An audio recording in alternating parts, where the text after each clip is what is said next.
प्रत्येक वर्ष के भांति इस वर्ष भी हीरापुर ग्राम वासियों की तरफ से सिद्धू कान्हो स्टेडियम तेलीपाड़ा में बुधवार को झारखंड मेला का आयोजन धूमधाम से मनाया गया। यह मेला आदिवासियों के महान पर्व बेझा बिंधा के अवसर पर लगाया गया। सर्वप्रथम ग्राम के नाइकी बाबा को आदिवासी परंपरा के अनुसार नाच गान करते हुए बेझा मैदान यानी कि सिद्धू कान्हो स्टेडियम में लाया गया। नाइकी के पूजा अर्चना के बाद बेझा बिंधा कार्यक्रम को प्रारंभ किया गया। बेझा बिंधा कार्यक्रम के तहत संथाल समाज को अपने अपने ग्राम के सर्वश्रेष्ठ धुरंधर का चयन किया गया। इस वर्ष हीरापुर ग्राम के सर्वश्रेष्ठ धुरंधर नरेश कुमार टुड्डू को चुना गया है। उन्हें जोग मांझी द्वारा कंधे पर बैठाकर मांझी थान ले जाया गया। वहां पर इन्हें इष्ट देव के नमन कर पुनः बेझा बिंधा मैदान लाया गया। उन्हें ग्राम के मांझी राम कृष्ण टुड्डू द्वारा वर्ष के सर्वश्रेष्ठ धुरंधर नरेश कुमार टुड्डू को गांव का सर्वश्रेष्ठ सम्मान धोती पगड़ी एवं गंजी दिया गया। विदित हो कि आज के दिन पौराणिक परंपरा के अनुसार सुबह में पुरुष सदस्य जंगलों में शिकार करने निकलते हैं।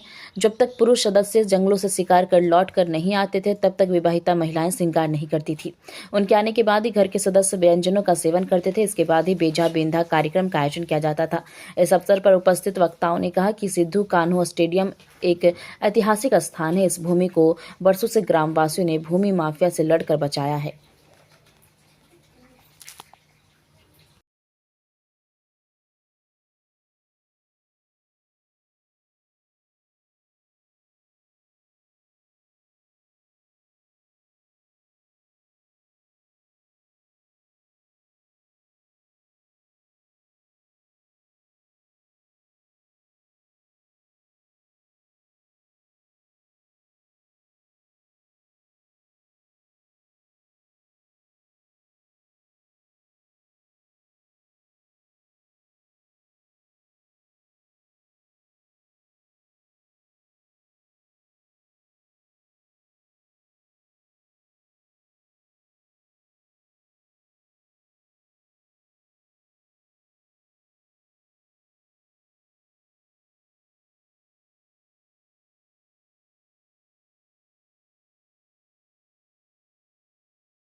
आयोजन किया गया है, कार्यक्रम को क्या रूपरेखा बताइए।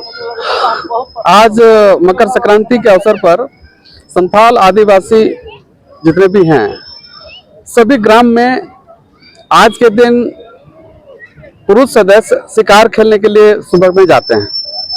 ये परंपरा है और जब तक शिकार से वापस नहीं आती हैं विवाहित महिलाएं श्रृंगार तक नहीं करती।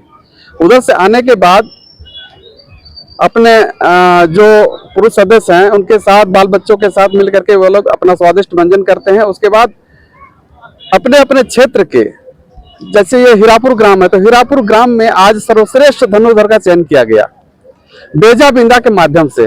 बेजा बिंदा एक रेडी का डाल को ग्राम के नायकी, जिससे पुजारी कहते हैं, वो पूजा अर्चना करने के बाद गाड़ते हैं और आदिवासी समुदाय के जितने भाई लोग हैं, पुरुष सदस्य हैं, वे लोग तीर से उस पर अपना अचूक निशाना लगाते हैं। जिनका अचूक निशाना लगता है उसे वर्ष का सर्वश्रेष्ठ धनुर्धर घोषित किया जाता है और यह परंपरा रही है। इस बार नरेश कुमार टुड्डू को सर्वश्रेष्ठ धनुर्धर घोषित किया गया। उन्हें ग्राम के मांझी हराम, ग्राम के नायके और ग्राम के जोग मांझी अपने कंधे में उसको बैठा करके नाचते हुए ढोल नगाड़े के साथ अपना देव स्थल मांझी थान ले गए। वहां नमन करने के बाद पुनः उनको यहाँ पर लाया गया और उन्हें यहाँ पर धोती, पगड़ी और गंजी दे करके जो ग्राम का सर्वश्रेष्ठ सम्मान होता है उसे पारितोषिक किया जाएगा। और इस अवसर पर यहाँ पर हम लोग एक मेले का भी आयोजन करते हैं और यह मेला का शुभारंभ हमारे पूर्व वार्ड आयुक्त बड़े भाई जगत दा के प्रयास से, इन्हीं के प्रयास से ये प्रारंभ हुआ है और अभी निरंतर ये जारी है, क्योंकि यह एक ऐतिहासिक मैदान है जिसको हम लोग सिद्धू कान्हू स्टेडियम के रूप में अभी यहाँ पर देखने जा रहे हैं। यह मैदान भूमि माफियाओं के कब्जे में जा रहा था। हमारे ग्रामीण भूमि माफिया के साथ लड़ करके बचाने का काम किए, जिसमें आदिवासी 18 महिलाएं जेल गई, जगतदार जेल गए और भी कई लोग जेल गए। कई वर्ष तक केस चला और आज यह जमीन राज्य सरकार के अधीन है और यहाँ पर हम लोग के प्रयास से मैंने पिछले जो नगर आयुक्त थे उनसे वार्ता करके यहाँ स्टेडियम का एक प्रयास किया था कि बनाए। उन्होंने वचन दिया था और उनका वचन आज यहाँ पर धरातल पर दिख रहा है। स्टेडियम का निर्माण द्रुत गति से चल रहा है। यह जो परंपरा है हम लोग का आदिवासी का, इनको अक्षुण्ण रखते हुए निश्चित रूप से यह स्टेडियम इस आसपास के क्षेत्र के लिए बहुत ही लाभदायक होगा। और हम आज के इस मकर संक्रांति के अवसर पर सभी ग्रामवासियों के साथ साथ जिले के तमाम आदिवासी भाई, मूलवासी भाई, तमाम लोगों को शुभकामना देते हैं और हम आग्रह करते हैं कि आज के दिन 14 जनवरी के दिन प्रत्येक वर्ष यहाँ पर एक छोटा मोटा मेले का आयोजन होता आ रहा है। आप लोग भी आकर के यहाँ पर देखें, क्योंकि तीरंदाजी हम लोग के खास करके शहरी क्षेत्र के बाल बच्चे या तो टीवी में या तो मोबाइल में ही देखते हैं। और यहाँ पे आदिवासी परंपरा के अनुसार जो बेजा बिंदा का कार्यक्रम होता है, साथ ही साथ तीरंदाजी प्रतियोगिता का भी आयोजन होता है। इसमें साक्षात रूप से तीर धनुष यहाँ पर चलता हुआ दिखेगा। बच्चे लोग यहाँ पर आकर के अपना इसका लुत्फ उठाएं, माता बहनें यहाँ आकर के लुत्फ उठाएं और इस मेले का शोभा बढ़ाएं। धन्यवाद। ये जो स्टेडियम बन रहा है, तो स्टेडियम बन रहा है, यहाँ खास करके फुटबॉल के खिलाड़ी बहुत ज्यादा हैं। हमारे गांव से राष्ट्रीय स्तर तक के फुटबॉल खिलाड़ी यहाँ से निकले हैं, जो मोहन मगान में भी अपना प्रतिभा दिखा चुके हैं। और यहाँ पे निश्चित रूप से तीरंदाजी, यहाँ पर आदिवासी की परंपरा है, तो यहाँ तीरंदाजी का भी हम लोग चाहेंगे कि यहाँ तीरंदाजी का भी प्रशिक्षण हो। और यहाँ पर सुनने में आया कि बास्केटबॉल का भी होगा और बैडमिंटन का। धन्यवाद।